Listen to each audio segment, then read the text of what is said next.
developed to where Handsome Jimmy won the Southern Heavyweight title by Tommy Rich. Tommy Rich took great exception to Carl Fergie's part in that, blamed him for the loss of the Southern Heavyweight title and many other things. The Championship Wrestling cameras went to listen to Tommy Rich rant and rave about it, and let's take a listen to what he had to say.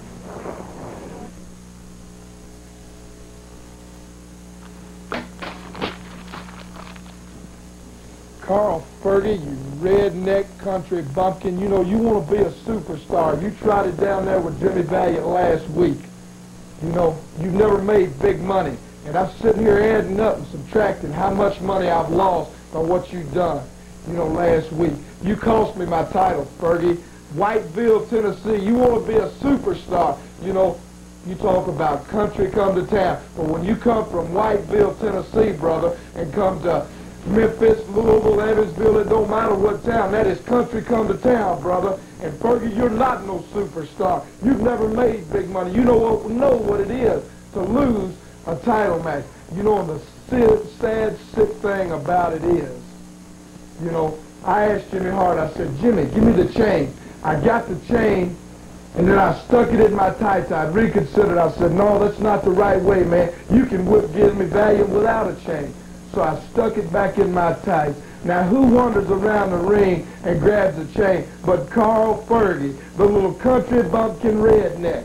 You know, you and all of your country redneck friends, Fergie, you're going to need somebody. Because I've done a lot of thinking. I thought, well, now do I go after the title or do I teach somebody a lesson? You wanted to be a superstar. You wanted to be big time, Fergie. Well, you're going to find out what big time's all about. Because just like I said, I was in line for Robinson. After I beat Valiant one more time, I was top dog. That made me the #1 contender here, which meant I was the new great white hope. Fergie, you cost me all of it, brother. You cost it all in one night.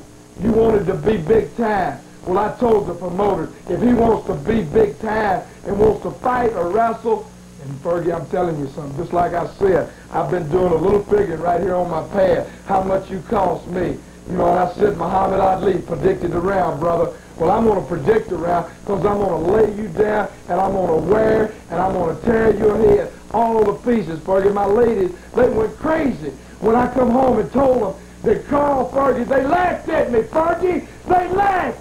Said, you let that country redneck outsmart you, Tommy. And I had to tuck my head and say, yeah, I did. Well, Fergie, let me tell you something, brother. I've got with the promoters. You usually get everything your way. Well, I've got it my way now, Fergie. I'm coming after you, country boy. You better get all of your tobacco-chewing redneck friends and have them down there hooping and hollering. Because after I get through with you, it's going to be the last time, Fergie, anybody gets to hoop or holler or anything else for you, brother. They'll be in mourning after I get through with you. Because that's exactly what I plan on doing, is destroying you, Fergie. And I don't care where it's at, man. You have had it, just like on black and white paper.